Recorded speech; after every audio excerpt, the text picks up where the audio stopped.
அறிவோம். குருவாரம் சொல்றது வியாழக்கிழமை. இந்த வியாழக்கிழமை அன்னைக்கு நம்ம எல்லா குருமார்களையும் வணங்க வேண்டும். அதே மாதிரி தட்சிணாமூர்த்தியை வணங்க வேண்டும்.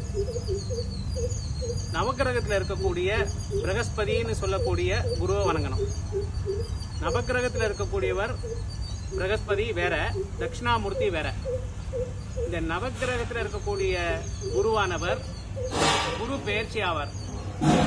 அதுவே தட்சிணாமூர்த்திங்கிறவர் சிவபெருமானுடைய அம்சம். தட்சிணாமூர்த்தி என்ன, தென்முக கடவுள்னு அர்த்தம்.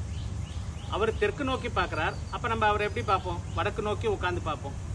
வடக்கு நோக்கி உட்கார்ந்து நாமும் ஒரு சின்முத்திரை வைத்துக்கொண்டு சுவாமியை வணங்குகிற போது நமக்கு ஞானம் வரும். நாம் ஒவ்வொரு முறை குரு பகவான் பயிற்சி ஆகிற போது நவகிரகத்தில் உள்ள குருவை வணங்குவோம்.